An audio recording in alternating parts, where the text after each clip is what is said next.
بسم الله الرحمن الرحيم. الحمد لله والصلاة والسلام على رسول الله وعلى آله وصحبه وسلم ثم أما بعد. جیسا کہ ساتھی جانتے ہیں کہ ہماری یہ سیریز چل رہی ہے تمام لوگوں کی خیر خواہی کے تعلق سے کہ نام نہاد اہل حدیث جماعتوں اور شخصیات کا اہل بدعت سے دوستی، تعاون، دفاع اور تعریف کرنا. اس سے پہلے بھی ان کے دیگر عقیدے منہج کے بگاڑ بتائے جا چکے ہیں تاکہ لوگ صرف لیبل اور نام سے دھوکہ نہ کھائیں. جیسا کہ اہل سنہ نام رکھتے ہیں سنی، جبکہ وہ قبر پرستی، شرک، بدعات، دیوبندی، بریلوی وغیرہ بھی اپنے آپ کو کہلاتے ہیں. اسی طرح بہت سارے اہل حدیث جماعت، جمعیتیں اور شخصیات ہیں جو صرف نام کے حد تک ہیں، باقی سلف صالحین کا کتاب و سنت سے ماخوذ جو عقیدہ اور منہج ہے اسے نہیں اپناتے بلکہ اسے اپنانے والوں کی مخالفت کرتے ہیں. چنانچہ اس میں کوئی شک نہیں کہ حقیقی اہل سنت والجماعت، اہل حدیث و سلفیوں کی یہ امتیازی شان ہے کہ وہ گمراہ اہل بدعت سے کنارہ کشی اختیار کرتے ہیں، ان کا رد کر کے لوگوں کو خبردار کرتے ہیں، نہ کہ ان کے ساتھ دوستی رکھ کر ان کی تعریف و دفاع کرتے ہیں، بلکہ کتاب و سنت کے نصوص اور سلف صالحین کے منہج کے مطابق ایسا کرنے والے انہی میں شمار ہوں گے. جیسا کہ اللہ تعالیٰ کا فرمان ہے کہ یہود و نصارہ کو دوست نہ بناؤ، جو ایسا کرے گا وہ بھی انہی میں سے ہیں. یہاں پھر رسول اللہ صلی اللہ علیہ وسلم نے فرمایا کہ ایک شخص اپنے دوست کے دین پر ہوتا ہے. المرء علی دین خلیلہ، تو اچھی طرح دیکھ بھال لیں کہ وہ کس سے دوستی لگا رہا ہے. ساتھ ہی یہ عوام الناس کو دھوکہ دیے جانے کا سبب بنتا ہے کہ فلاں صحیح العقیدہ شخص یا جماعت فلاں بدعتی اور گمراہوں سے تعاون کرتی ہے، اس کے پاس آتی جاتی ہے، تو اس کا مطلب ہے کہ وہ بھی صحیح ہوں گے، لہذا اسی طرح وہ ان کی گمراہیوں کو بھی قبول کرنے لگتے ہیں. اور اس کے اتنے مفاسد ہیں جن کا شمار ممکن نہیں. یا حق و باطل کو لوگوں پر ملتبس گڈمٹ کیا جاتا ہے اور ان کا امتیاز کھو دیا جاتا ہے. محض لوگوں میں مشہوری اور دیگر مفادات کی خاطر حق بیان کرنے اور باطل کا رد کرنے میں مداہنت اپنائی جاتی ہے. یہ سلفیت کے مجرم اور عقیدہ و منہج فروش جماعتیں اور شخصیات ہیں. اہل بدعت کے ساتھ معاملے کے تعلق سے تفصیلی دلائل و اصول ہماری مطبوعات اور دروس میں سنا جا سکتا ہے، جس کی تفصیل ڈسکرپشن میں دی ہوئی ہے. مثال کے طور پر جیسا کہ یہ لوگ صوفی، اشعری، ماتریدی، دیوبندی، بریلوی، قبر پرست اور روافض شیعہ جماعتوں سے دینی سیاسی اتحاد کرتے ہیں، وہ بھی حکومت کے خلاف حزب اختلاف بننے کے غیر شرعی و غیر سلفی مقصد کے لیے، جیسے کہ متحدہ مجلس عمل اور اس کے علاوہ ان کی جماعتیں ہیں. خود انہی کی جمعیت اہل حدیث کے ایک شیخ عبداللہ ناصر رحمانی اس بات کا اقرار کرتے ہیں کہ ان کی جماعتوں کا یہ اہل بدعت کے بارے میں غیر سلفی منہج ہے، جو پوری تقریر ہے ان کے میگزین میں. وہ خود بتاتے ہیں کہ اہل بدعت کی تعظیم اور میل ملاپ کے نقصانات کیا ہیں، اور پھر کہتے ہیں کہ حضرات گرامی، آج اگر امر واقع کا جائزہ لیں تو یہ افسوسناک حقیقت پوری طرح موجود ہے. وہ تمیز جو اہل الحدیث کی شان ہے مفقود ہوتا جا رہا ہے. چنانچہ کوئی سیاسی مفادات کی خاطر اہل باطل کی باہوں میں باہیں ڈال کر خوش ہو رہا ہے، اور کوئی اپنے گروہ کی تعداد میں اضافہ اور مال و دولت کے حصول کی خاطر اہل بدعت کی تکریم و تعظیم میں مشغول ہیں. جماعتوں اور جمعوں کی امامت تک ان کے سپرد ہیں. اہل بدعت کے خلاف پائی جانے والی دینی حمیت و غیرت جو کبھی اہل حق کا تمیز ہوتا تھا، آج ناپید ہوتی جا رہی ہے. حتیٰ کہ اپنے رسالوں اور مجلوں میں بھی اہل بدعت کے مضامین شامل کیے جاتے ہیں. ان مضامین کے مندرجات درست بھی ہو سکتے ہیں، لیکن اس سے پڑھنے والے سادہ قارئین دھوکے کا شکار ہو جاتے ہیں کہ جب ان کے مضامین ہمارے مجلات کی زینت بنتے ہیں تو یہ لوگ بھی صحیح ہوں گے. ہمارے مکتبات اور بک اسٹالوں پر ان کی کتب فروخت کی جاتی ہیں. یہ بھی ان کی تائید و تعظیم کا ایک حصہ ہے جو کہ سلفی تمیز کے منافی ہیں. تبلیغ کے نام پر جماعتیں بن رہی ہیں اور وہ فریضہ تبلیغ کی ادائیگی کے لیے اہل بدعت کی ایک تبلیغی جماعت کا پوری طرح تشبہ اختیار کرنے کی کوشش کر رہی ہیں. ان کے ہاں تمام تر مروجہ اصطلاحات و استعارات کا استعمال ہو رہا ہے. یہ بھی اہل بدعت کی تائید اور ان کے ساتھ اظہار یکجہتی ہے، اور کہتے ہیں کہ ہمارے جو ہے ہمیشہ اس تلخ حقیقت کا ادراک نہیں کہ جن کی نقالی پر ہم اظہار فخر کر رہے ہیں وہ ایسے سلسلوں سے وابستہ ہیں جن کے عقائد میں صوفیت اور حلولیت کا رنگ موجود ہے۔ ہمارے اکابرین کا یہ تساہل بہت سے لوگوں کے دلوں سے عقیدے کی غیرت کے ختم ہونے کا موجب بن رہا ہے۔ اور آگے کہتے ہیں کہ اس تعلق سے ہمارا منہج سڑکوں پر جلوس اور ریلیاں نہیں، نہ ہی سڑکوں پر اچھل کود اور جذباتی نعرے بازی ہیں۔ اور آگے کہتے ہیں اس تعلق سے کہ اہل الحدیث کے کا قابل فخر سرمایہ علامہ احسان علیہ ظہیر رحمہ اللہ کی زندگی کا وہ حصہ بھلایا جا چکا ہے جو MRD کے سٹیجوں پر صرف ہوا، وہ نعرے اور جذباتی تقریریں ہوا میں تحریر ہو چکی ہیں۔ کہتے ہیں کہ جی جناب، اہل بدعت سے میل جول کی ایک حجت یہ پیش کی جاتی ہے کہ اس طرح ہم ایک مؤثر طاقت بن جائیں گے اور شاید کسی طریقے سے اسمبلی تک رسائی حاصل ہو جائے گی اور یوں اقامت دین کا کام آسان ہو جائے گا، لیکن یہ حجت انتہائی بودھی اور مضحکہ خیز ہے۔ اہل بدعت کے ساتھ مل جانا قطعاً کوئی طاقت نہیں، اور نہ ہی اللہ تعالیٰ کامیابی فراہم کرنے کے لیے ایسے لوگوں کا محتاج ہے۔ پھر کہتے ہیں حضرات اس چناؤ میں یہی حکمت کار فرمائے کہ اقامت دین کا کام یا نبی کر سکتا ہے یا وہ شخص کر سکتا ہے جو نبی جیسا عقیدہ، عمل، خلق اور منہج رکھتا ہو۔ یہ مبتدعین کا کام ہرگز نہیں کہ ہم انہیں اپنے قریب کریں یا ان کے قریب جائیں تاکہ ایک قوت بن جائیں۔ اس قسم کے سیاسی تصرفات سے ممکن ہے دنیا کی چند روزہ چاندی بن جائے، لیکن دین کے اعلیٰ کی کوئی گنجائش نہیں ہوتی۔ اور کہتے ہیں کہ جن لوگوں میں اختلاط کو ہم قوت و طاقت قرار دیتے ہیں، یقین کر لیجئے کہ اللہ رب العزت ان کا قطعاً محتاج نہیں۔ خود اقرار کرتے ہیں کہ یہ ایک اہم اعتقادی مسئلہ ہے جس کا عقیدہ الولاء والبراء، دوستی اور دشمنی جو اللہ کے لیے ہوتی ہے، اس سے بڑا گہرا ربط اور تعلق ہے۔ اہم کاموں میں سے یہ بتاتے ہیں کہ بدعت اور اہل بدعت سے حسب منہج سلف الصالحین عملی و اعتقادی براءت کا اظہار موجود رہے، اور موجودہ دور کے کھوکھلے نعروں، بے مقصد اچھل کود، مبتدئین سے اختلاط اور ایسے اقتدار کے حصول کی کوششوں میں جس میں کوئی خیر و برکت نہیں۔ مگر دوسری طرف یہی شیخ عبداللہ ناصر روانی، ڈاکٹر ذاکر نائک عقلانی، معتزلی اصولوں جیسے اپنانے والے، اس کی بدعات کا پرچار کرنے والے کے عقیدے کی غلطی گنوا کر بھی، یہ کہ نہیں کہ انہیں نہیں معلوم، گنوا کر بھی آخر اس کی تائید کرتے ہیں سلفیوں کی مخالفت میں۔ عموماً مسلمان ہے، یہ تو صرف ایک سیڑھی ہے، تو اس میں بعض جو متشدد تو نہیں کہوں گا، لیکن جو بعض نیم خارجی قسم کے سلفی جو ہیں وہ لوگ یہ بات کہہ رہے ہیں کہ مطلب سوال یہ ہے کہ ایسی صورت میں، کیونکہ وہ ہمارے مسلمان بھائی ہیں، تو ایسی صورت میں ایک سلفی اور اہل حدیث نوجوان اور طالب علم کا کیا رویہ ہونا چاہیے؟ کیا وہ ان کا تعاون کرے اور ان کا دفاع کرے یا ان کو کفار کے حوالے چھوڑ دے؟ تو اس میں ذرا رہنمائی فرمائیے شیخ۔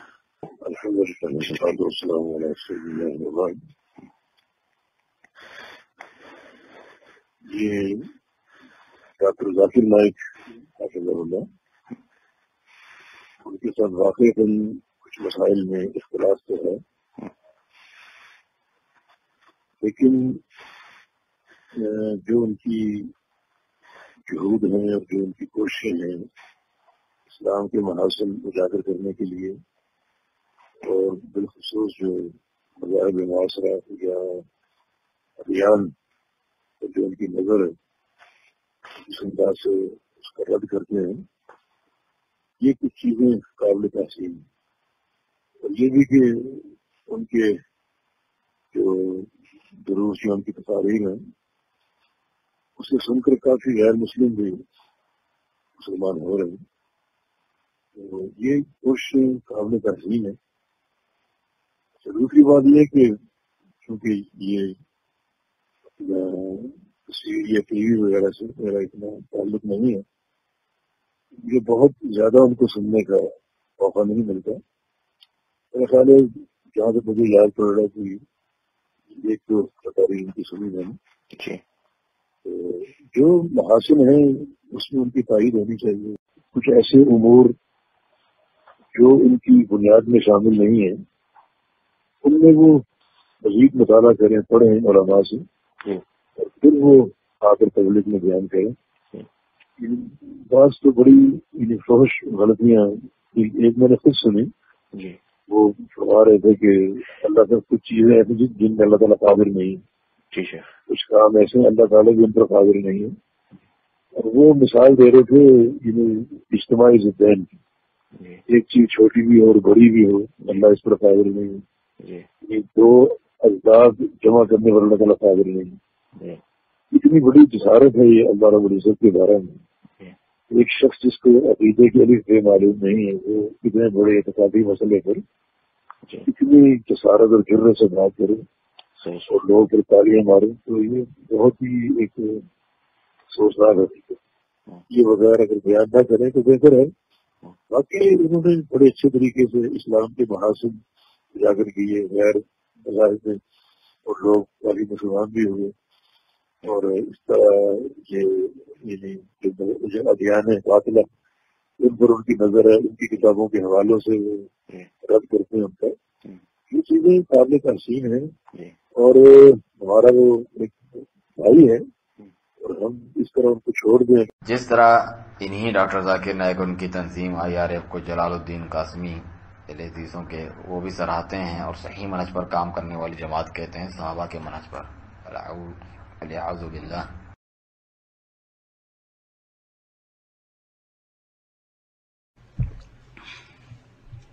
اسی طرح IRF ہے ڈاکٹر ذاکر نائک الگ سے کام کر رہے ہیں. باقاعدہ ہماری جماعت ان کو بلا کر کے ان کا بیان رکھواتی ہے ان کا ڈیبیٹ رکھواتی ہے. کیا یہ آدمی جماعت سے الگ ہے؟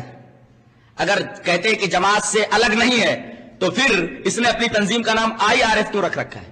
اس کا مطلب ان کی تنظیم کا نام ہی دوسرا ہے اور تم ان کو اپنے جلسوں میں بلا کر کے ڈیبیٹ رکھواتے ہو. اس کا مطلب یہ ہے کہ آپ کا منہج اور ڈاکٹر ذاکر نائک کا منہج ایک ہے. منہج ایک ہونے کی وجہ سے تم انہیں اپنے یہاں ڈیبیٹ کرنے کے لیے بلاتے ہو اپنے جلسوں میں انہیں بلاتے ہو. اگر منہج ایک نہ ہوتا تو تم کیسے ان کو اپنے جلسوں کے اندر ڈیبیٹ کے لیے بلاتے؟ اگرچہ انہوں نے اپنی تنظیم کا نام الگ رکھا ہوا ہے وہ تنظیم کا نام رکھ کر کے الگ کام کر رہے ہیں. تم ان کے اوپر کفر کا فتویٰ لگاؤ گے یا کہو گے ڈاکٹر ذاکر نائک جماعت سے الگ ہے؟ قطعاً نہیں کہہ سکتے اس لیے کہ وہ جو کام کر رہے ہیں منہج صحابہ کو اوپر کر رہے ہیں. کام مستحسن ہے. اسی طریقے سے بہت ساری جماعتیں انصار السنہ ہے کیرالہ کے اندر. ہمارے بنگلور کے اندر جمعیت علماء اہل حدیث ہے. جمعیت علماء اہل حدیث جو بنگلور میں ہماری ہے یہ جماعت الحمدللہ منہج صحابہ پر قائم ہے. منہج صحابہ قرآن و سنت کی طرف دعوت دیتی ہے. اس کی تبلیغ میں دن و رات کوشاں رہتی ہے. اس جمعیت کے بارے میں کہہ رہا جماعت سے الگ ہے. آدمی کا دماغ خراب ہے جو ایسا بولتا ہے. اس کو معلوم ہی نہیں کہ جماعت ہے کیا چیز. ان کے علاوہ شیخ وسیع اللہ عباس بھی تائید کرتے ہیں اور بڑے بڑے القابات سے نوازتے ہیں اس ڈاکٹر ذاکر نائک کو. منیب بھائی آپ نے ذکر کیا ہے کہ ڈاکٹر ذاکر نائک صاحب کے متعلق اس وقت ہندوستانی میڈیا آج کل بہت ہی چاقو چوبند ہو کر کے دہشت گردی سے انہیں چھوڑنا چاہتا ہے اور آپ کا یہ بھی کہنا ہے کہ سلفی فکر کے خلاف ان کی باتیں بھی سننے میں آتی ہیں. اس کے تناظر میں آپ کا یہ سوال ہے کہ ہم سلفی طلبہ اور عوام کا ان کے اس رویے اس موقف کے ساتھ یا ان کے ساتھ جو کچھ ہو رہا ہے اس کے ساتھ ہمارا رویہ کیا ہونا چاہیے. ہم ان کی مدد کریں یا جو کچھ کوئی شکل ہو سکے کم از کم دعا کریں. کیا ہم سب کو کیا کچھ کرنا چاہیے؟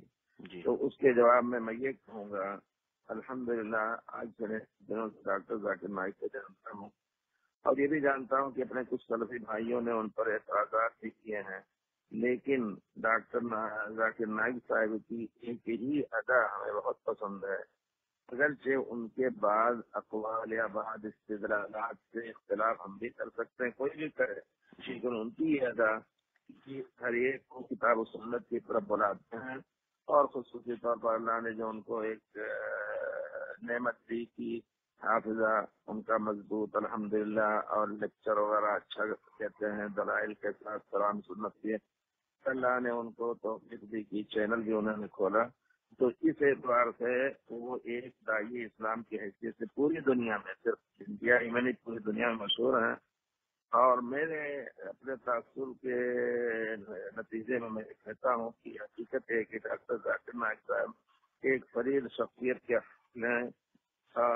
کہ وہ اصل علاج معالجے کے ڈاکٹر ہونے کے باوجود انہوں نے سب کچھ چھوڑ کر کے دین کی محبت میں دینی مطالعہ کے ساتھ ساتھ دنیا کے بڑے ادیان کا بھی گہرا مطالعہ کیا اور اللہ کی دی ہوئی نعمت حافظہ سے فائدہ اٹھا کر کے انہوں نے دوسرے ادیان پر اسلام کی حقانیت کو ثابت کرنے کا جو کام کیا ہے، حقیقت میں وہ امتداد ہے. یہ چیز دھیان میں رکھیے گا ذرا سا جی، وہ امتداد ہے اس کام کا جو جماعت اہل حدیث کے سرخیل نابغہ عصر گزشتہ صدی میں مولانا ثناء اللہ امرتسری رحمۃ اللہ علیہ نے اپنے مناظروں اور اپنے تعریفات کے ذریعے کیا تھا. تو آپ کے کارنامے مولانا ثناء اللہ صاحب سے دنیا جانتی ہے. کس وجہ سے اور بے شک اس کے بعد ان کے بعد مولانا امرتسری کے بعد کی صدی میں نصرانیت کے سامنے اسلام کی حقانیت کو بے شک احمد دیدات رحمۃ اللہ علیہ نے کافی اجاگر کیا تھا. اگرچہ ہمارا ان سے عقائدی اور فروعی اختلاف ہے، لیکن اس پہلو کو سراہنا بھی انصاف کا تقاضا ہے. جی مگر ڈاکٹر ذاکر نائک کی دعوت کتاب و سنت دعوت نے اپنی کتاب و سنت کی دعوت کے ساتھ ساتھ مذاہب عصر کے تقابلی تذکرے اور پھر اسلام کی حقانیت کا حق جس طرح انہوں نے ادا کیا ہے مولانا ثناء اللہ امرتسری کے بعد کسی نے نہیں کیا ہے. اللہ نے برطانیہ اور امریکہ میں بھی ان کے ذریعے صحیح دین اور خالص دین کا تعارف کافی کرایا ہے، جس کا اندازہ وہاں جانے کے بعد ہوتا ہے. نوجوان بہت ہی گرویدہ ہیں. اس وجہ سے شاید مجھے یاد آتا ہے کہ امریکہ نے ذاکر صاحب کا داخلہ بھی وہاں منع کیا اپنے یہاں، برطانیہ میں. اللہ نے ان کو ان کے دلائل اور ان کے کلام میں اثر دیا ہے، اور وہ اثر یقیناً کتاب و سنت کی دعوت کی وجہ سے آ رہا ہے، کیونکہ کتاب و سنت کی اثر انداز ہو سکتے ہیں. تو بہرحال ان کی دعوت میں نہ رافضیت ہے، نہ خارجیت ہے، نہ تقلید اور تعصب ہے، اور نہ رواج بدعت ہے، اور نہ دہشت گردی ہے، بلکہ خالص دین کی دعوت ہے. اور وہ اگر اللہ نے ان کو محفوظ رکھا تو ان کی دعوت کو مزید اور قبول ہوگا انشاءاللہ. ہماری دعا ہے کہ ڈاکٹر ذاکر نائک کے لیے ہم سب دعا گو رہیں کہ اللہ تعالیٰ انہیں ثابت قدم رکھے، اور کوئی بھی داعی اسلام حقیقت میں بلکہ انبیاء کرام کے منہج پر دعوت دینے والے کو اس قسم کے اختراع کا سامنا کرنا پڑے. انبیاء کے ساتھ اقوام نے کیا کچھ کیا، قرآن اس شاہد ہے، اور بعض کو شہید بھی کر دیا. تو عام داعی کی کیا حیثیت ہو سکتی ہے. اور شاہ برادران طالب الرحمان توصیف الرحمان بھی. السلام علیکم. دیکھیے ڈاکٹر ذاکر نائک صاحب کی بالکل سپورٹ کریں، کھل کر سپورٹ کریں. اخباری بیان دینے پڑے، پریس کانفرنس کرنے پڑی، احتجاج کرنا پڑے، جلسے جلوس کرنے پڑے، بالکل ان کا ساتھ دیں. بعض لوگ کسی چھوٹی سی چیزوں کو لے کر بیٹھ جاتے ہیں کہ دیکھیں جی اس نے فلاں کا تعریف کر دی، فلاں کی کیا کر دی. آپ یہ دیکھیں کہ رزلٹ کیا ہے. اگر اس کی تبلیغ سے لوگ اہل حدیث بن رہے ہیں تو ہمیں وہ یہ دیکھنا چاہیے. السلام علیکم ورحمۃ اللہ وبرکاتہ. اللہ ڈاکٹر صاحب کی حفاظت فرمائے، ڈاکٹر ذاکر نائک صاحب پر رحم فرمائے، اپنی جناب سے اپنے خزانوں سے ان کی مدد فرمائے. وہ جہاں بھی رہیں اللہ کی حفاظت میں رہیں، اور اسی طرح ہندوؤں میں، عیسائیوں میں اسلام کی تبلیغ کرتے رہیں، اور نان مسلم کہ وہ پاکستان منہ ہو جائیں ان کے لیے دعا کریں. ان کے لیے ہر مسلمان موحد بھائی دعا کرے کہ اللہ اس آزمائش میں ان کو کامیاب کرے. ہماری دعائیں ڈاکٹر صاحب کے ساتھ ہیں، ہمارا دل و جان ان کے ساتھ ہے. ہندو ان کے مخالف، عیسائی ان کے مخالف، شیعہ ان کے مخالف، بریلوی ان کے مخالف، دیوبندی ان کے مخالف. تو اہل حدیث نوجوانوں کی ذمہ داری ہے وہ اس وقت ڈاکٹر صاحب کے لیے بھرپور دعائیں کریں. اللہ ان کا معاملہ آسان، اللہ ان کی مدد فرمائے، اور انہیں شریروں کے شر اور ظالموں کے ظلم سے بچائے، حاسدوں کے حسد سے بچائے، بد نظر والوں کی بد نظری انہی پہ لوٹا دے، اور ان کو اسی طرح توحید کا پیغام، لا الہ الا اللہ کا پیغام نان مسلمز کے اندر پھیلانے کی توفیق عطا فرمائے. یہ ایک ایسا باب تھا جو خالی تھا، اہل توحید اس باب میں کوئی خاص کام نہیں کر رہے تھے. اللہ نے ڈاکٹر صاحب کے ذریعے اس باب میں بہت کام لیا ہے. اللہ ان کو جزائے خیر سے نوازے، ان کی حفاظت فرمائے. اور تو اور کتاب و سنت اور سلف صالحین کے طریقے کے مطابق ضرورت کے تحت نام لے کر گمراہوں کے ذاتیوں کا رد کرنے کا جو برحق منہج ہے، اس کا شیخ عبداللہ سرمانی اپنے خود ساختہ اصولوں پر رد کرتے ہیں. حالانکہ علماء کرام اور خود جن کا حوالہ در امام بخاری نام لے کر بھی جہمیہ اور دوسروں کا رد کرتے آئے ہیں، اور کتاب و سنت سے بات ثابت ہے. میرے نزدیک جو ہم نے بخاری اپنے اساتذہ سے پڑھی اور کوئی 18-20 سال پڑھائی بھی، اگر صحیح بخاری کا دوسرا نام آپ مجھ سے پوچھنا چاہیں کہ کیا ہونا چاہیے، اس کا اصل نام ہے الجامع المسند الصحیح المختصر من امور رسول اللہ صلی اللہ علیہ وسلم بسننہ و ایامہ. یہ پورا نام. کوئی اس کا دوسرا نام رکھنا چاہیں تو کیا ہونا چاہیے؟ میں کہوں گا کہ اس کا دوسرا نام کتاب الردود ہونا چاہیے. ردود کا باب، فتنوں کو قلع کما کرنے کا باب، گمراہ فرقوں کی بے خونی کی کتاب. ردود، رد کرنا، فلاں پر رد، فلاں پر رد، فلاں پر رد، فلاں فرقے پر رد، فلاں جو ہے وہ قول کا رد. آپ کو تقریباً ہر باب میں کسی نہ کسی فرقے کا رد ملے گا. مگر امام بخاری نے فرقوں کا نام نہیں لیا. جن پر رد کیا ہے ان لوگوں کا نام نہیں لیا، لیکن دلائل کی کاٹ سے ان فتنوں کا ازالہ کیا. باب قولہ تعالی ونضع الموازین القسط لیوم القیامہ، ہم قیامت کے حساب کے لیے عدل کا ترازو قائم کریں. یہ بات در حقیقت یہاں دو گمراہ فرقوں کی تردید موجود مقصود. دیکھو ان کا نام بھی نہیں لیا، یہ کون لوگ ہیں کوئی ذکر نہیں کیا، لیکن دلیل کی قوت موجود ہے. قرآن کی آیت ہے، آگے نبی علیہ السلام کی حدیث. اس سے بڑھ کر دلیل کی قوت کیا ہو سکتی؟ دلیل کی کاٹ پوری طرح قائم ہے، مگر فرقے کا نام نہیں لیا اور نہ اس کے کسی قائل کا نام لیا. یہ جو محدثین آج بعض لوگ جن کا علم پانی کے بلبلے کی طرح اور جہل ان پر سایہ کرتا ہے، عربی لغت نہیں آتی، غلطی پر غلطی کرتے ہیں اور وہ نام لے لے کر فلاں ایسا فلاں ایسا فلاں ایسا. حالانکہ جناب محمد رسول اللہ صلی اللہ علیہ وسلم کسی صحابی کی غلطی پر مطلع ہوتے تو آپ نماز کا انتظار کرتے، نماز قائم ہوتی، نماز پر صحابہ بھی ہوتے، وہ شخص بھی ہوتا جس کی غلطی آپ نے دیکھی. آپ فرماتے ما بال اقوام یعملون کذا و کذا، کیا ہو گیا لوگوں کو کہ لوگ یہ کام کرتے ہیں. اس کا نام نہیں لیا، وہ سن رہے یہ کام غلط ہے، اس نے سن لیا، اصلاح ہو. یہ منہج محدثین اور یہ راسخ علم کی نشانی. جس کا علم ایک بلبلے کی مانند ہوگا وہ اس طرح پھدکے گا، اسی طرح وہ جو ہے وہ دولتیاں مارے گا، فلاں یوں اور فلاں یوں، فلاں ایسا اور فلاں ایسا. اس کا نتیجہ یہ کہ یہ عظیم کتاب لکھی جو صحیح احادیث کا مجموعہ ہے اور دین کو نکھار کے پیش کر دیا. اور نتیجہ یہ ہے کہ اس کتاب میں دلائل کی کاٹ کے ساتھ گمراہیوں کے بقیے ادھیڑ دی، لیکن کسی کا نام نہیں لیا. یہ ایک منہج محدثین کا کہ دلائل دیے، آپ دلائل سے بات کریں. کسی کی کوئی بات آپ پہنچے، آپ دلیل دے کر ایک منہج حق و ثواب واضح کر دیں، اس کی لپیٹ میں ہر ایک آ جائے، بجائے اس کے کہ آپ کسی کو روندیں اور جو آپ اس کی ذات کے حوالے سے بات کریں. یہ منہج حق نہیں ہے، یہ صدق و ثواب کا منہج نہیں ہے. تو دیکھیں امام بخاری نے یہاں دو گمراہ فرقوں کی تردید کی دلائل کے ساتھ، لیکن نام لیے بس. اور دوسری طرف ان کا دوہرا معیار دیکھیں، جب جی کرتا ہے تو سلفیوں کا اور ان کے علماء کا، جیسا کہ شیخ عربی المدخلی حفظ اللہ کا نہایت بے باکی سے نام لے کر رد بھی کرتے ہیں عوام کے سامنے. اور یہ دوہرا معیار صرف اپنی حزبیت کی خاطر اپناتے ہیں. اس کی تفصیل اور ثبوت ہم اپنے دوسرے ویڈیو میں انشاءاللہ پیش کریں گے.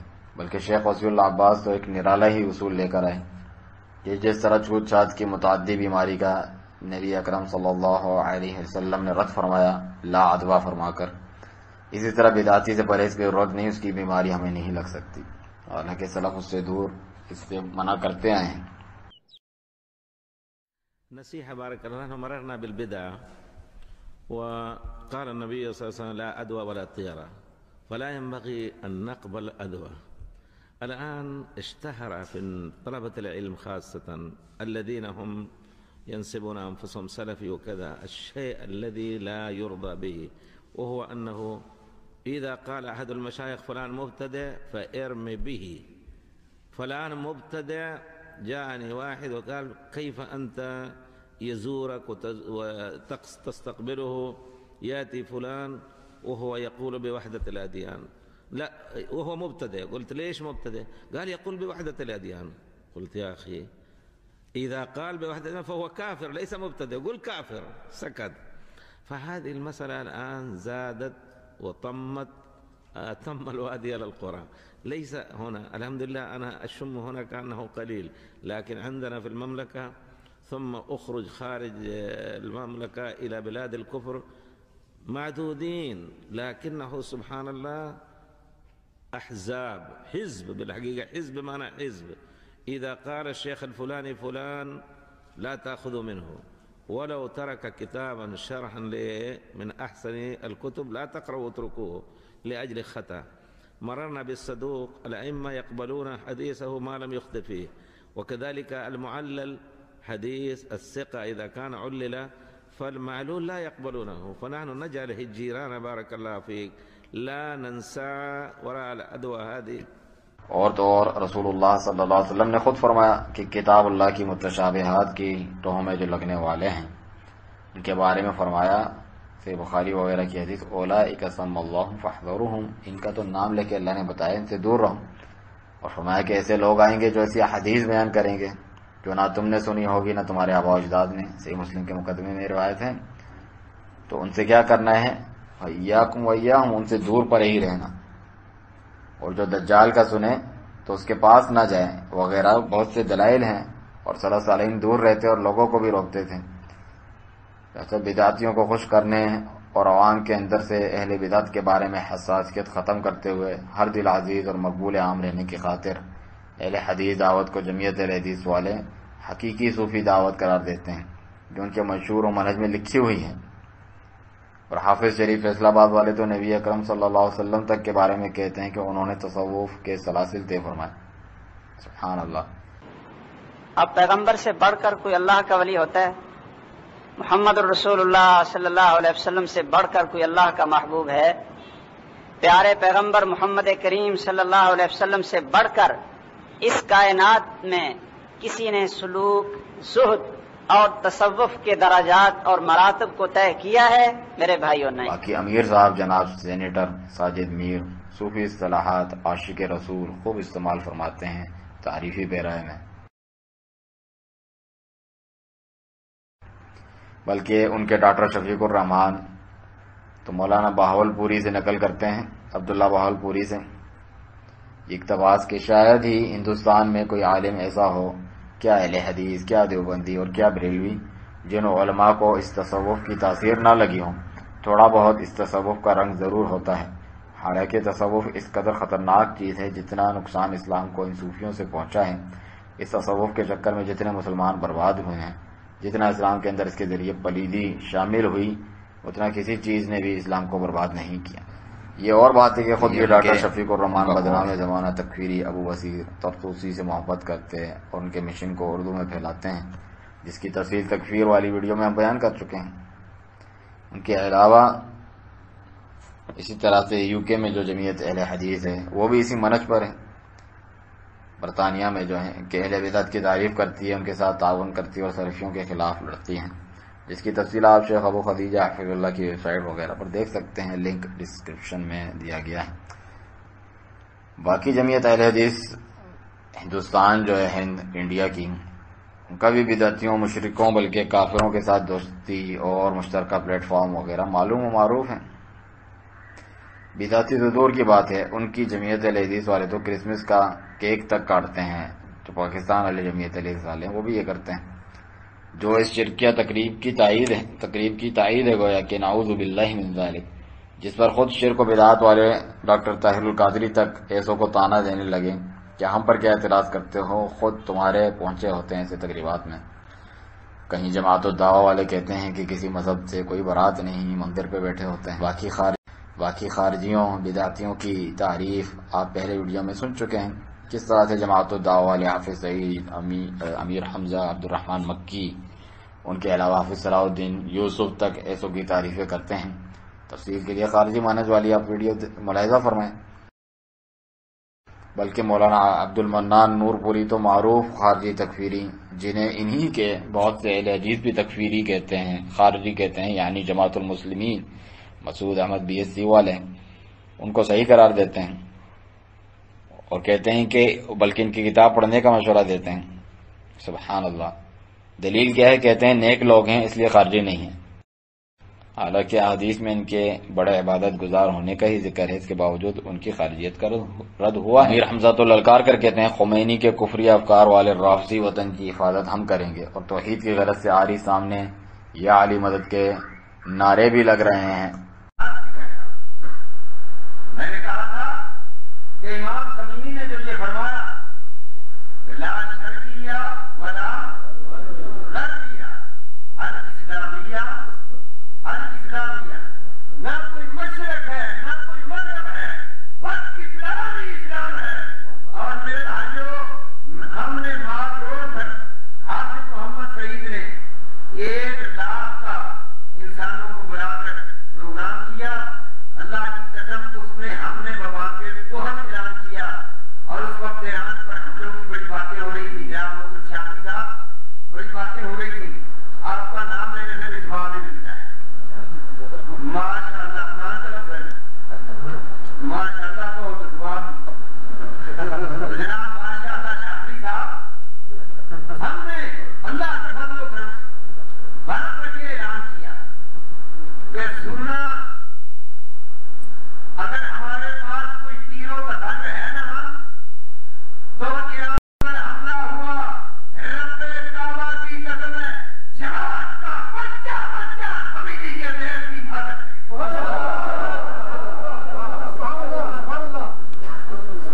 اور میں آج کہتا ہوں یہ عالمی کفر کے خلاف جو بھی لڑنے کے لیے سامنے آیا، اندھی نے یاد پڑا، علی سامنے یاد پڑا، رب کعبہ کی قسم ہے، صلیبیوں کے خلاف، امریکیوں کے خلاف، یہودیوں کے خلاف امیر حمزہ پرچم تھامے اللہ کے فضل و کرم سے سپاہی بن گئے.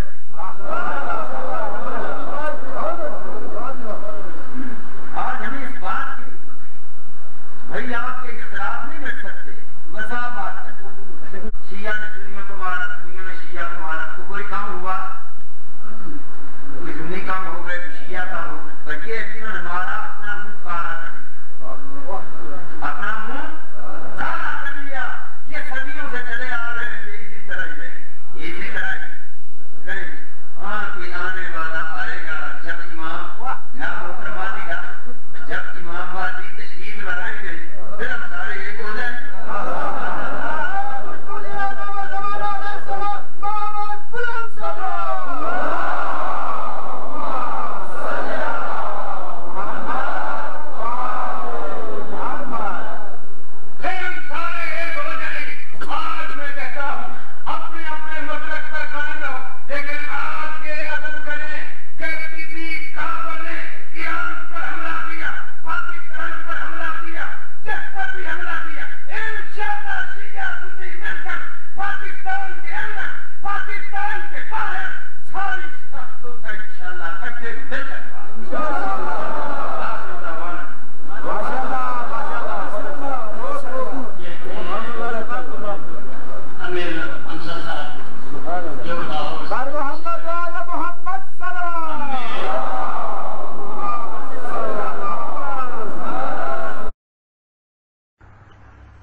اور غیرت آئے بھی کیوں؟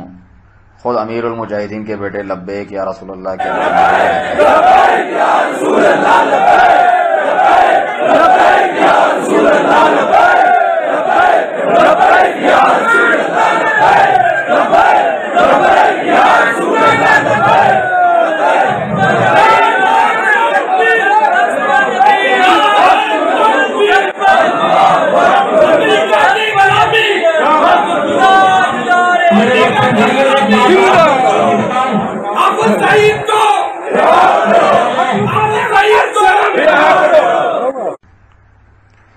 کیوں نہ قبر پرست انہیں چومتے پھریں۔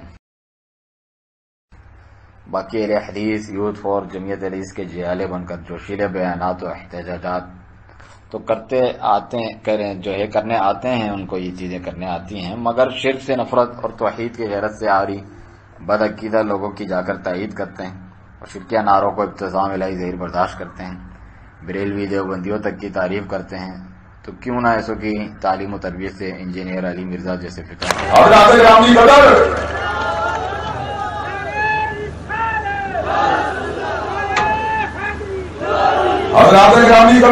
بدعتیوں کے مفتی ماتوریدی صوفی دیوبندی تقی عثمانی کو اہل سنت کا سرمایہ قرار دیتے ہیں یہ لوگ۔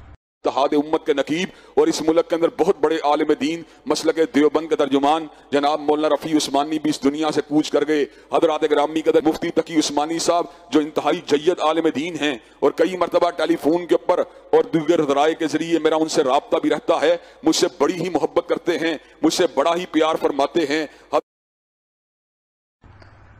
عقیدہ و منہج کی غیرت سے آ رہی خالص اخوانی HM زبیر جیسے کیوں مشہور نہ ہوں؟ کوئی ڈاکٹر ذاکر نائک IRA جیسوں کے پروگرام کی زینت بن رہا ہے، تو کوئی اخوانی طرز کے الہدیٰ انٹرنیشنل اور فرحت ہاشمی کا حامی ہے اور سلفیوں سے ان کے لیے جھگڑ رہا ہے۔ حق و باطل کو ملغوبہ بنا کے حافظ زبیر علیزئی ڈاکٹر فرحت ہاشمی کو کہتے ہیں اخوانی اہل حدیث ہیں۔ سبحان اللہ، دو متضاد چیزوں کو جمع کیا ہوا ہے، جمع عقیدے ہیں۔ ڈاکٹر فرحت ہاشمی وہ الہدیٰ انٹرنیشنل والی، وہ اس کے بارے میں کیا آپ جانتے ہیں؟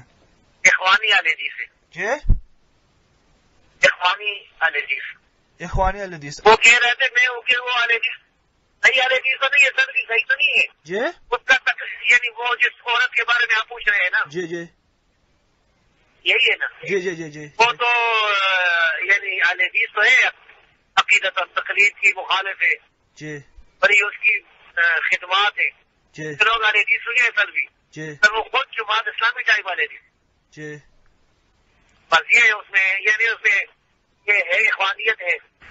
اچھا تو یہ تو غلط ہے نا یہ حکومت بولنا، جماعت اسلامی یہی بات ہے نا، جماعت اسلامی جی وہ جماعت اسلامی ٹائپ ہے نا، تو وہ جماعت اسلامی کے اثرات ہیں اس میں، جی، سر اس کی وجہ سے لوگوں کو بہت سی عورتیں صحیح ہوگی، صحیح عقیدہ سلفی ہوگی۔ تو شیخ صاحب آپ کیا عورتوں میں یہاں کی جو عورتیں ہیں نا وہاں انگلینڈ میں وہ بولتی ہیں کہ ہم اس کی ٹیپ سننا چاہتی ہے، کیا ہم ان کو سننے دیں؟ نہیں، وہ تو وہ اگر کوئی پڑھنا چاہے نا تو اس بچی کو بھیجے جس کا پہلے عقیدہ صحیح ہو، جی صحیح ہو بالکل ٹھیک ہے انشاءاللہ۔ تو وہ جو اس کا اپنے جو ہے نا تو وہ اس کے جو غلط عقائد ہیں وہ نہ اس میں ذہن میں ڈالتے، جی جی جی، ہاں جی۔ اور شیخ صاحب یہ جو اس کا خاوند ہے وہ ڈاکٹر ادریس زبیر، وہ حدیث میں اچھا ہے یا نہیں؟ اس کے بارے میں مجھے معلومات نہیں، لیکن ہے جماعت اسلامی والا۔ اچھا اچھا اچھا، جتنا مودودی کا پیروکار ہے، کتبی سمجھنے کتبی مودودی۔ اچھا اچھا، لیکن جو اس کی جو یہ فرحت ہاشمی جو ہے اس کے بارے میں آپ کے پاس کوئی ایسی کوئی دلیل ہے کہ ہم ان کو ثبوت دیں؟ نہیں، اس کے بارے میں ہم نے جو مختلف ذرائع سے معلومات ہوئی ہے نا، جی جی، وہ یہی ہوئی ہے کہ وہ تقلید کی مخالف ہے، اہل حدیث ہونے کی دعوے دار ہے، اور اس کے اندر وہ ہے اخوانیت۔ اچھا اچھا اچھا اچھا اچھا اچھا، اس کے فائدے بہت زیادہ ہیں، اس کے جو بندی اس کی بڑی مخالفت کر رہے ہیں۔ جی جی جی، سنا اس کو ہم اہل حدیث کو سلفیوں کو اس کی مخالفت نہیں کرنی چاہیے، کیونکہ عورتوں میں جو پڑھی لکھی عورتوں میں وہ بڑا کام کر رہی ہے۔ مسلمون یہ نہیں کہا کہ وہ انتم وہابیون، وہ انتم مسلمون، مرتے وقت بس صرف مسلمان ہو تمہارا نام۔ لیکن ہمیں یہ آپ سے پہلے پوچھنا تھا کہ واضح طور پر کہ آپ کا مسلک کیا ہے، تاکہ ہمیں مطلب واضح طور پر ہماری رسپانسبلٹی ہے کہ ہم اپنی بہنوں کو یہ ٹاپک سنائیں گے، تو ہم مطلب سنانے سے پہلے ہم یہ پوچھنا چاہتے ہیں آپ سے کہ آپ کا مسلک کیا ہے، آپ دیوبندی ہے، بریلوی اہل حدیث ہیں، کیا ہیں آپ؟ میں کسی فرقے پر بلیو نہیں کرتی جی، بیکاز ہمارا جو سینٹر جو کھلا ہے نا، ہم اپنے آپ کو اہل حدیث اور سلفی بولتے ہیں جی، اور اس لیے ہم پوچھ رہے تھے۔ تو دوسری طرف نواب صدیق حسن خان کو غیر اہل حدیث ہونے کا فتویٰ لگاتے ہیں۔ یہ عبدالوہاب شارانی جو ہے نا، نواب صدیق حسن خان حنفی جو تھا، اچھا آپ حنفی کہتے ہیں اس کو؟ حنفی ہے، غیر مقلد حنفی ہے، یعنی حنفی بھی ہے تو غیر مقلد بھی۔ اس نے نہ اہل حدیث نہیں ہے عبدالوہاب، اور دوسروں کو کہتے ہیں کہ وہ سلفیت سے آؤٹ کرتے ہیں۔ ان لوگوں کہ سچے سلفی علماء طلباء اور داعیان کے خلاف باتیں کرنا، جبکہ اہل احوا اور گمراہوں کی تعریف کرنے کے تعلق سے یہ دوغلا منہج، اس کی تصویر انشاءاللہ ایک الگ ویڈیو میں بیان ہوگی۔ اور کوئی دین کو فلم ڈرامہ اور تفریح بنانے والے یوتھ کلب سے مراعات پا کر محظوظ ہو رہا ہے اور ساتھ نبھا رہا ہے ان کا، نوجوانوں کو گمراہی میں ڈال رہے ہیں۔ دیوبندی مفتی طارق مسعود کو مسجد بٹھا کر لوگوں کو یہ درس دیا جا رہا ہے کہ ہمارے اختلافات صرف فقہی ہیں، یہاں اہل حدیثوں کی مسجد میں راولپنڈی میں ان کو زینت دی جا رہی ہے بٹھا کے، اور ان کو اچھے قیدے والا کہہ کر مناظرے وغیرہ بھی ان سے کرنے بیٹھے ہوئے ہوتے ہیں صدیق صاحب۔ یا پھر سنیں ان کے شیخ مقصود الحسن فیضی جو ابو الاعلیٰ مودودی کی گمراہیاں ذکر کرنے کے باوجود جو ہے لوگوں کو ان کی کتابیں پڑھنے کا مشورہ دیتے ہیں، اچھی باتیں لے لو، اور یہی اس کے اندر خوبیاں ہیں جو اہل باطل کا موازنہ کرنے کے تعلق سے غلط منہج رہا ہے، جس سے اہل علم منع کرتے ہیں، جیسا کہ پہلے بھی ہم نے ذکر کیا۔ جیسے کہ شیخ صالح الفوزان حفظ اللہ کہتے ہیں کسی کی اتنی کچھ تعریفیں کرنا اور جو ہے پھر کہنا کہ اس کی وہ نہ سنے، اس کے دل میں پہلے ہی آپ نے اس کی دھاگ بٹھا دی ہے، اس کی جو اہمیت بتلا دی ہے کہ اتنا بڑا ہے، تو ہو سکتا ہے کہ تم غلط اور اس کی بات کو نہ سمجھے ہو، بعد میں وہ یہ سمجھے گا آپ اگر اتنی تعریفیں کہ پل باندھ کے کہیں کہ اس کی یہ باتیں نہ مانو۔ جی اگلا سوال ہے، ساتھی پوچھتے ہیں کہ مولانا مودودی رحمۃ اللہ علیہ کے منہج کی وضاحت کرے اور ان کی کتابوں سے استفادہ کرنے سے متعلق علماء کی کیا رائے ہے؟ بھائی دیکھیے ان کا منہج بہت سی چیزوں میں سلف کے منہج سے ہٹا ہوا ہے، ان کا منہج بہت سی چیزوں میں سلف کے منہج سے ہٹا ہوا ہے، جیسے قرآن کی تفسیر میں ہے کہ نہیں ہے، ایسے ہی بعض عقائدی معاملات میں دجال وغیرہ تو سوچ، بلکہ جیسا کہ مولانا اسماعیل گجرانوالا رحمہ اللہ نے کہا، ان کے طرز کلام سے، اسلوب سے انکار حدیث کے چور دروازے کھل جایا کرتے ہیں، چور دروازے کھل جایا کرتے ہیں۔ صحابہ کے بارے میں ان کا جو موقف اور جو منہج ہے یقیناً غلط ہے، یقیناً غلط ہے۔ صحابہ کو جو تقدس اور جو اہمیت حاصل ہے وہ بطور عبادت کے ہے، نہ یہ ہے کہ ہر انسان کو اختیار دیا جائے کہ ان کے بارے میں گفتگو کرے۔ کیوں؟ اس لیے کہ ہر آدمی اگر ان کے بارے میں گفتگو کرنا شروع کر دے تو دین کی اساس اور بنیاد کیا ہے؟ کمزور پڑ جائے گی۔ آپ مثال کے طور پر مولانا مودودی رحمہ اللہ، اللہ تجاوز فرمائے ان کی اس غلطی کو، حضرت معاویہ، حضرت مغیرہ ابن شعبہ یا عمرو بن عاص کے بارے میں مشکوک نظریہ رکھے، ہے نا، اور ان سے متاثر ہو کر جو بالاؤ رکھ رہے ہیں، کل دوسرے لوگ آئیں گے حضرت عمر کے بارے میں بھی یہی چیز تصور لیں گے، ہے کہ نہیں ہے؟ یا حضرت عمر جیسے کبار صحابہ نا، لیکن دوسرے صحابہ کے بارے میں کیا ہے؟ تصور لیں گے۔ جس طریقے سے ناصبیوں نے ہی حضرت علی کے بارے میں رکھنا شروع کیا، اس لیے سلف نے شروع سے اس دروازے کو بند کیا ہے۔ جہاں تک ان کی کتابوں سے استفادہ کا تعلق ہے، ان کی کتابوں کے اندر بڑے فوائد ہیں، اہل علم جو حق اور ناحق کو جانتے ہیں اس سے وہ استفادہ کر سکتے ہیں۔ جی عوام کے لیے کیا مشورہ ہے آپ کا؟ بھائی دیکھیے، عوام کے لیے ہر کتاب عوام کے سامنے نہ لائی جائے، لیکن بعض ان کی کتابیں جیسے دینیات ہے یا اس قسم کی چیزیں ہیں، پردہ ہے کہ نہیں ہے، سود ہے، یہ چیزیں جو ہے بہترین ہیں۔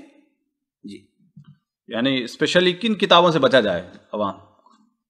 اب ہر کتاب ظاہر بات ہے کہ جو بہت ہی خطرناک ہے، بعد جیسے سب سے خطرناک ان کی کتاب، اللہ تعالیٰ ان کی مغفرت کرے، وہ خلافت و ملوکیت ہے۔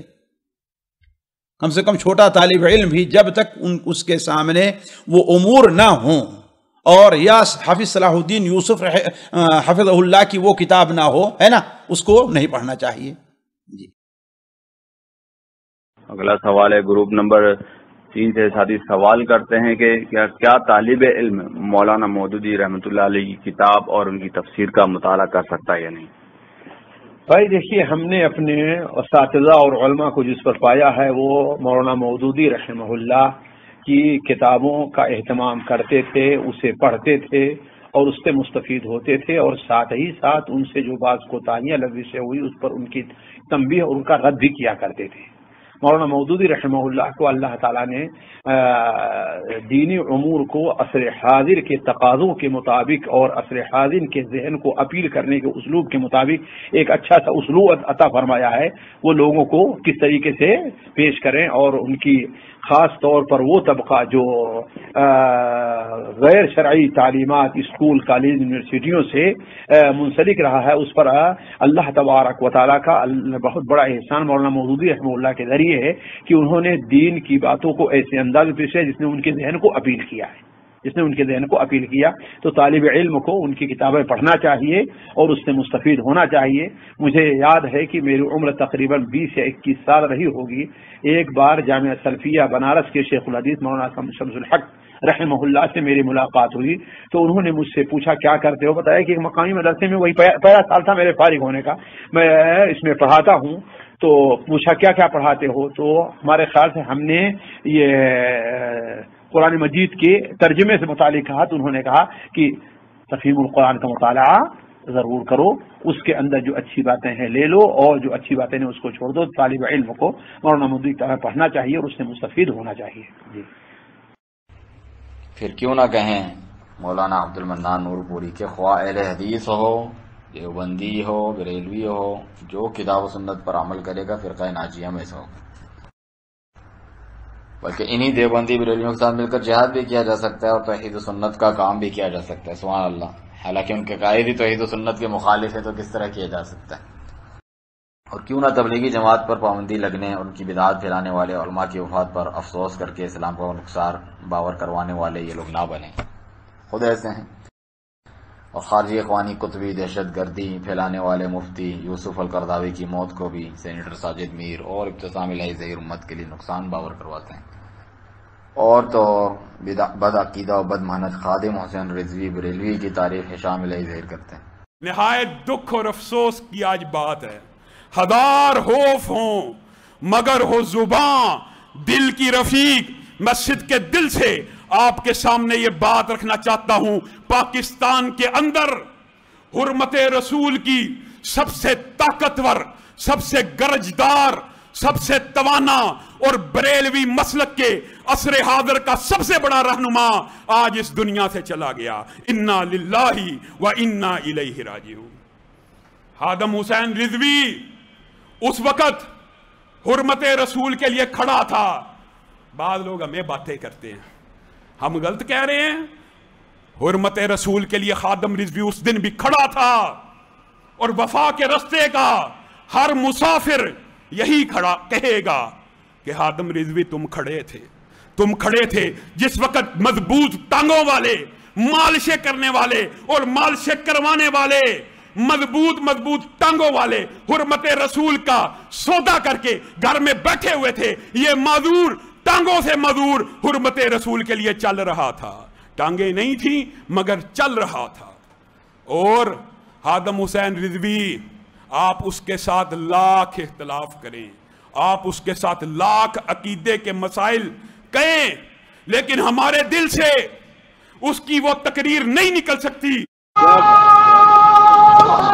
چلیے اور بھابیاں دی اذان ہے تے گڑا دے اے تے سور چلو چلیے۔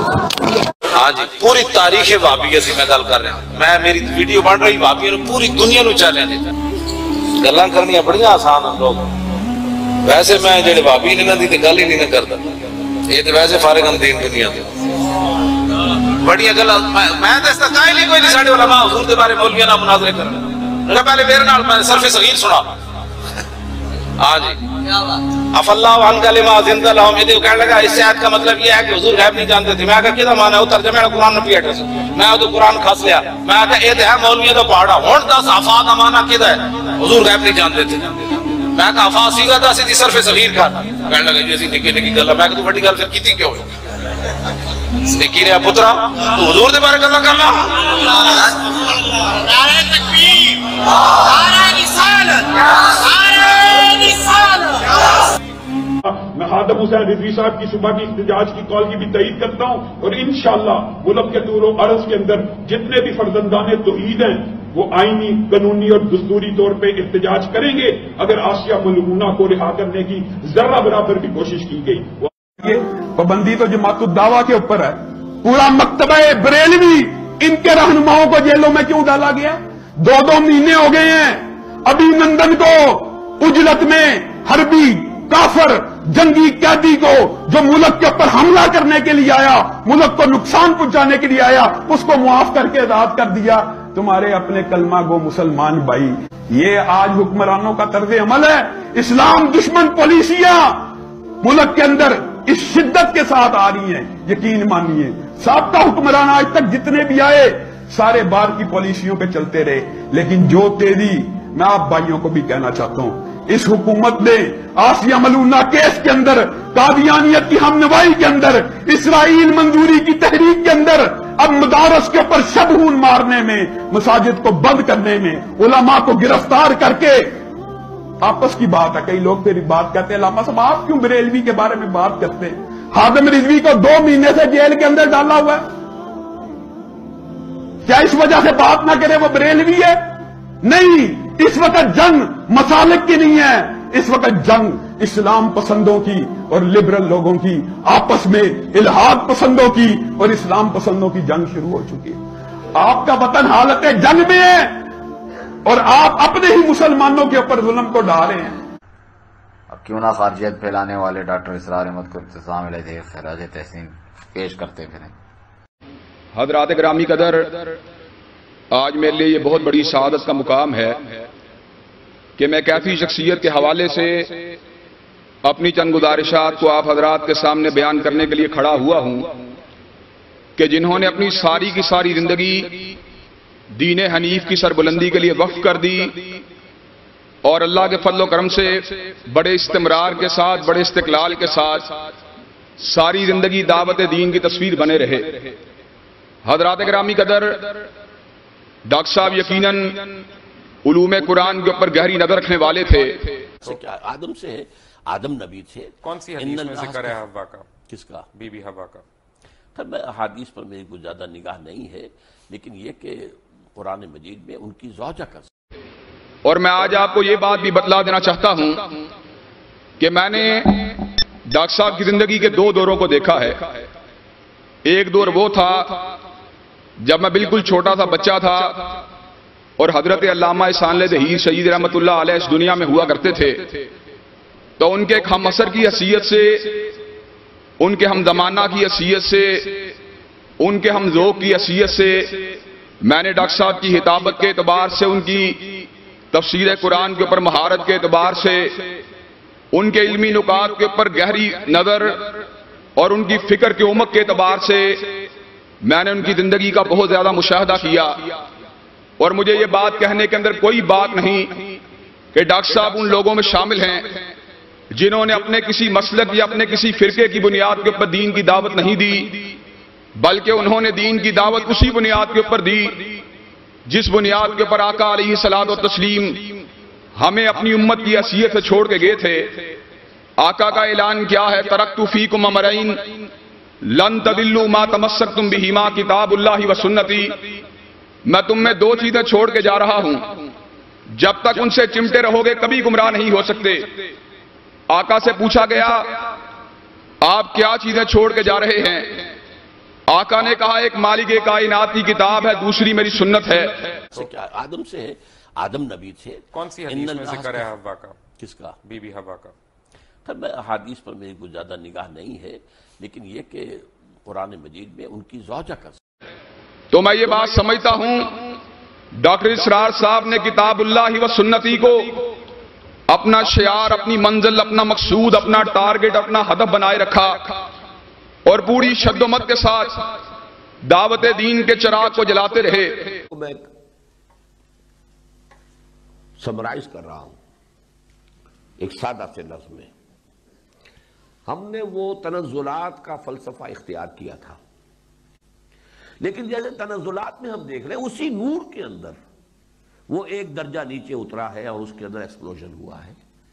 وہی آگ جو ہے نار، اس نے ٹھنڈے ہو کر یہ شکل اختیار کی ہے، وہ کرسٹ آف دی ارتھ بنا ہے اور اس میں پانی نکلا ہے۔ تو جیسے وہی شے ہے تسلسل، اس تنزل میں ویسے ہی ایک ارتقاء ہے، جو میں مانتا ہوں آپ نہ مانے ٹھیک ہے۔ اس کے بعد آدم۔ اب سوال یہ ہے کہ ایک لفظ کا اضافہ کر رہا ہوں، اب یہ سب کہاں ہوا؟ ذات باری تعالیٰ کے خارج تو کچھ ہے نہیں۔ یہ سب کچھ اس کی ذات کے اندر ہی ہو رہا ہے. ہم جس میں رہ رہے ہیں وہ دنیا تم ہی تو ہو، ہم ہے کہاں؟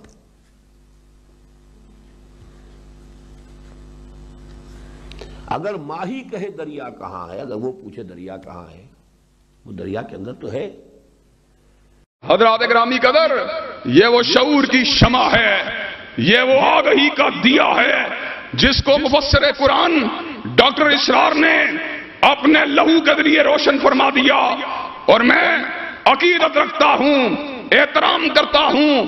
اس کی بنیادی وجہ یہ ہے انہوں نے اپنے علم کی طرف نہیں بلایا، اپنے شعور کی طرف نہیں بلایا، اپنی فکر کی رفت کی طرف نہیں بلایا، اپنے فلسفے کے عمق کی طرف نہیں بلایا، اپنی ہدایت کی سربلندی کی طرف نہیں بلایا، بلکہ ڈاکٹر اسرار نے جب بھی بلایا مالک کائنات کے کلام کی طرف بلایا تھا.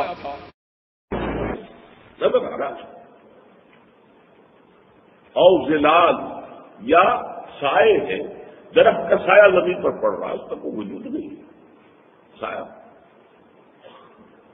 یہ خیال جو ہے ہمارے ہاں شاعری میں بہت پایا ہے.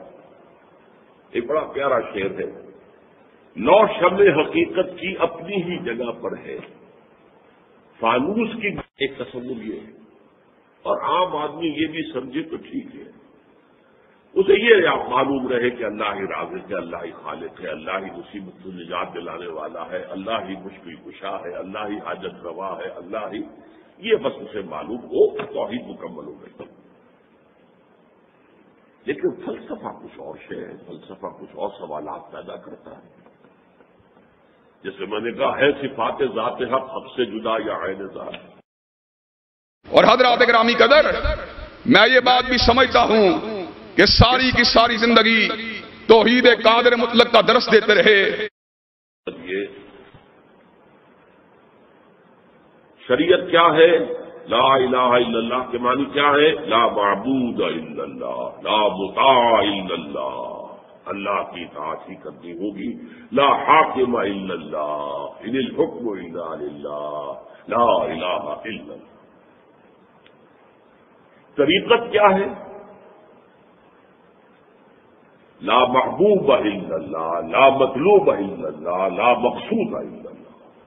طریقت یہ بنے گی، آپ کا مقصود سوائے اللہ کی رضا کے کچھ نہ رہ جائے. محبوب حقیقی صرف اللہ ہو، باقی ساری محبت اس سے تابع ہو جائے. اولاد سے محبت کرے لیکن اللہ کی محبت کے تابع.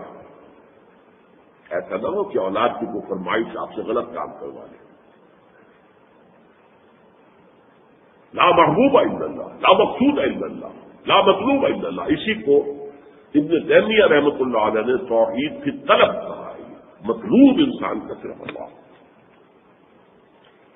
لیکن اس سے آگے کا فلسفہ ہے لا موجود الا اللہ، لا موجود الا اللہ، لا موجود الا اللہ.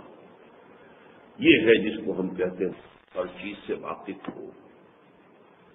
لا موجود الا اللہ دریاب، لا موجود الا اللہ. جو میں نے آپ سے عرض کیا تھا کہ لا الہ الا اللہ کی 3 لیولز ہیں.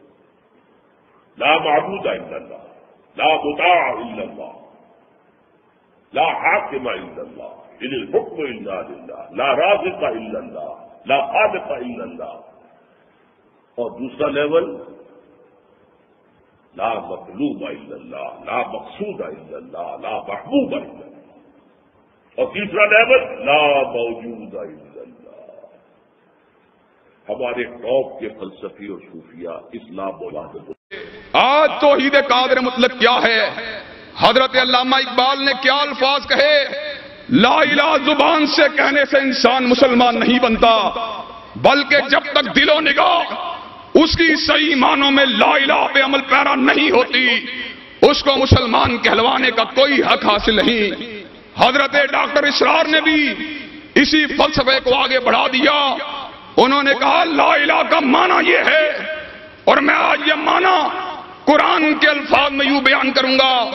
افرائیت من اتخذ الہہ ہواہ، کیا تو نے اس شخص کو نہیں دیکھا جو اللہ کی بجائے اپنی خواہش کی پوجا کرتا ہے. ڈاکٹر اسرار نے کہا خواہشات کے بتوں کو توڑ کر ہمیں اللہ کم الحاکمین کے آستانے پہ جھکنا ہوگا. صحیح معنوں میں لا الہ الا اللہ کی دعوت دی. آج عالم کیا ہے؟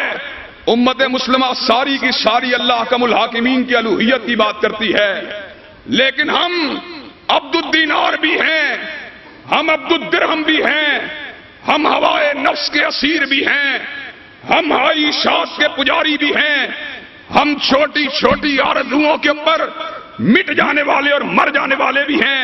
ایک بزرگ تھے جو فوت ہو گئے، انہوں نے یہ بات مجھے جس طرح سمجھائی تھی وہ آج بھی میں ان کا مشکور ہوں کہ دنیا میں عام قاعدے قانون کے تحت بھی کسی سے کچھ کہنا کہ بھائی میرا یہ کام آپ کر دیجئے، آپ کر سکتے ہیں، ایک دفعہ کہنا جائز ہے. دوسری مرتبہ یاد دلا دینا کہ شاید بھول گئے، وہ بھی جائز ہے. تیسری مرتبہ کہنا شرک ہو جائے گا.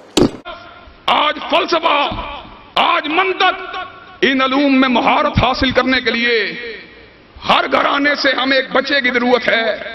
اور حضرات گرامی قدر ڈاکٹر اسرار کو یہ سعادت بھی حاصل ہے کہ ڈاکٹر اسرار نے، میں یہ بات سمجھتا ہوں آج علماء احناف بھی اور آج علماء اہل حدیث بھی ڈاکٹر اسرار سے محبت کا حق اور ان کی عقیدت کا اظہار اس لیے کر رہے ہیں کہ آج امت کو صحیح معنوں میں متحد کرنے والی کوئی شخصیت موجود ہے تو وہ کالی کملی والے کی شخصیت ہے. حضرت ڈاکٹر اسرار نے اتباع رسول کا درس دیا، حضور علیہ الصلوۃ والتسلیم کی محبت کا سبق دیا، آقا علیہ الصلوۃ والتسلیم ان کی پیروی کا درس دیا. میں یہاں یہ عرض کرنا چاہ رہا تھا کہ اہل حدیث تحریک جو ہے وہ بھی ایک زمانے میں بہت زوردار تحریک کی حیثیت سے رد بدعات، مشرکانہ اوہام ان کی نفی کے لیے اٹھی تھی. لیکن بدقسمتی سے بہت جلد یہ تحریک صرف چند شعائر کے اوپر اپنے آپ کو محدود کر کے اور انتہائی تنگ نظر فرقے کی صورت اختیار کر. اس وقت بدترین فرقہ پرستی جو ہے وہ اس حلقے میں. ساری بحث رفع یدین سے، آمین بالجہر سے، اللہ اللہ خیر صلی اللہ، اور دو چار ایسے ہی مسائل ہیں، باقی اور چیزوں کے ساتھ کوئی بحث نہیں، کوئی دلچسپی نہیں. وہ تو اٹھے تھے اصل میں بدعات کا ابطال کرنے، رسومات کی نفی کرنے، مشرکانہ اوہام کا سد باب کرنے. یہ چند مسائل جو ہیں مسلک کے مسائل ہیں. اب سارا زور جو ہے انہی کے اوپر صرف ہوتا ہے لے دے کر. اور یہ جو ہے اس وقت میں اپنے دلی احساسات کی ترجمانی کر رہا ہوں کہ فرقہ پرستی جسے کہتے ہیں وہ جو ہے بدترین کیفیت جو ہے وہ اس جماعت کے اندر آ چکی ہے. کہلاتی جماعت ہے، جماعت نہیں ہے، فرقہ، بہت سخت فرقہ بن چکا.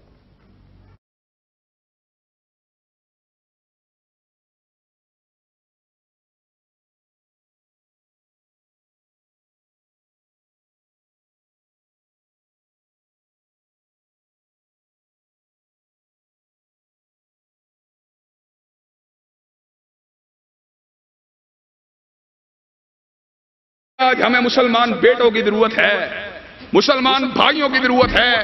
اگر آپ اپنے بھائیوں کو وقف کر دیتے ہیں تو انشاءاللہ ڈاکٹر صاحب کے مشن سے آپ کی وابستگی کا حق ادا ہو جائے گا.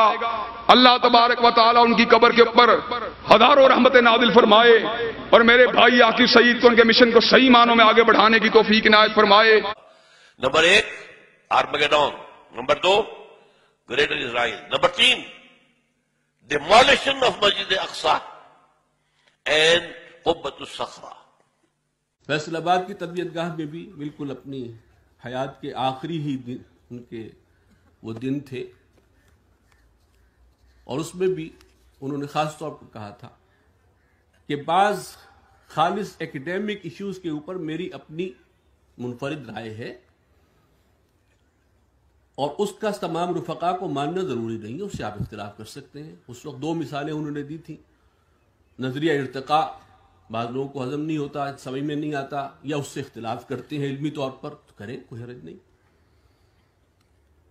اسی طریقے سے جو دوسرا مسئلہ تھا کہ وحدت الوجود، اس کے حوالے سے بھی ان کا یہی موقف تھا کہ میں اس کو ایک مقام دیتا ہوں، لیکن اگر کوئی نہیں بھی دیتا تو کوئی پرابلم نہیں ہے، کسی کی رائے مختلف ہو سکتی ہے۔ یہی حضرات جماعت اسلامی پر پابندی، جو کہ ایک سلفی کے لیے خوش آئند بات ہونی چاہیے، اس سے ناراضگی کا اظہار کرتے ہیں۔ سیاست کے نام پر مولانا فضل الرحمان JUI جیسے بد عقیدہ اور بد منہج کا ساتھ دینے پر مولانا ارشاد اللہ کثری ابھارتے ہیں، جس کی تکفیر والی ویڈیو میں ہم ثبوت پیش کر چکے ہیں اس سے پہلے۔ ہمیں بہرحال مولانا فضل الرحمان کا ساتھ دینا چاہیے، خواہ فکری ہو خواہ جسدی ہو۔ دنیا کے سامنے بدعتیوں کے آگے گونگے شیطان بن کر قاری خلیل الرحمان تشریف فرما ہوتے ہیں ٹی وی کے پروگراموں میں، اور منہ لٹکا کر پھر انہی کے لیے مرے جاتے ہیں۔ بد عقیدہ بریلوی کوکب نورانی تک عقیدے کی بنیاد پر نفرت و محبت ظاہر کرنے میں ان پر سبقت لیے جا رہے ہیں۔ سبحان اللہ۔ بات کر دی شرارتی لوگ۔ قاری خلیل الرحمان جاوید صاحب آپ نہیں بولتے اس موقع پہ کچھ؟ اس میں ایک لفظ مجھے آپ کا پسند نہیں آیا۔ چلے بتا دیں۔ یہ تعلیم ڈاکٹر ذاکر نائک کی نہیں ہے، یہ جہالت ہے، یہ جہالت ہے، یہ سائل جاہل صاحب۔ چلے ڈاکٹر ذاکر نائک صاحب کی یہ تعلیم ہے، یزید رضی اللہ تعالیٰ عنہ ان کی یہ، ویسے یہاں وہ کنٹروورشل ہو جائے گا لیکن ان کو نہیں، مگر ڈاکٹر ذاکر نائک کی یہ تعلیم تو ہے نا کہ رسول اللہ کو بھی نہیں ماننا چاہیے، اب مردہ ہو چکے ہیں، ان سے نہیں مانگا، کچھ نہیں کر سکتے، ماننا نہیں چاہیے۔ یہ میرے پاس موجود ہے اس کے الفاظ جس طرح اور یہ بھی تعلیم ہے ان کی کہ دو شہزادوں کی لڑائی تھی جو کربلا تھی، اور امام حسین جو ہے وہ غلط نکلے تھے گھر میں۔ تقریر ہے ان کی، تقریر ہوگی۔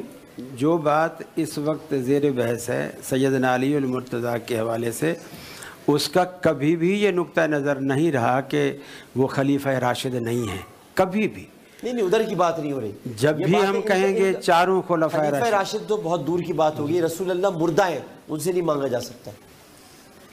اور یہ کہ جو سنت سادھو تو اس کا بتا دینا، چلے مجھے اس کا بتا دیں۔ نبی نہیں کر سکتے کچھ معاذل۔ دیکھیے آپ پوچھ رہے ہیں، ضرور پوچھ لیں، لیکن اس پہ فیصلہ بھی ہوگا پھر۔ ڈاکٹر ذاکر نائک کیا کہتا ہے مجھے اس سے کوئی سروکار نہیں۔ نہیں مجھے ہے۔ ایک منٹ، آپ نے مجھ سے سوال کیا ہے، میں نے آپ سے جو سوال کیا اس کا جواب دینا کہ رسول کریم صلی اللہ علیہ وسلم مردہ ہو چکے ہیں۔ آپ میں بار بار تیسری بار آپ مجھ سے کہلوا رہے ہیں یہ بات۔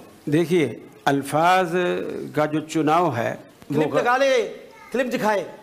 نہیں، میں یہی کہہ رہا ہوں، کلپ دکھاؤں گا آپ کو۔ میں یہی کہہ رہا ہوں کہ یہ جو الفاظ کا چناؤ ہے یہ غلط ہے، اگرچہ اس کا غلط ہے۔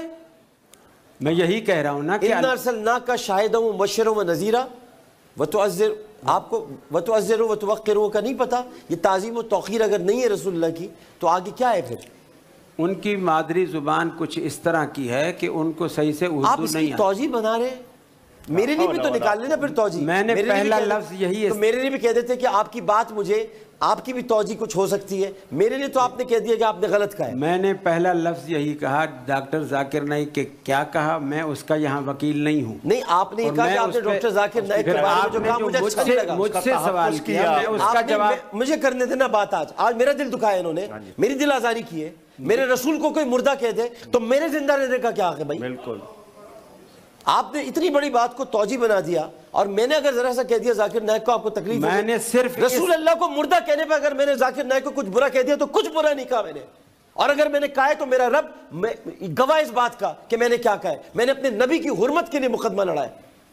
لیکن آپ ڈاکٹر ذاکر، آپ مجھے بھی تو تھوڑی سی اجازت دے دیتے، اتنا سا تو آپ مجھے کرتے۔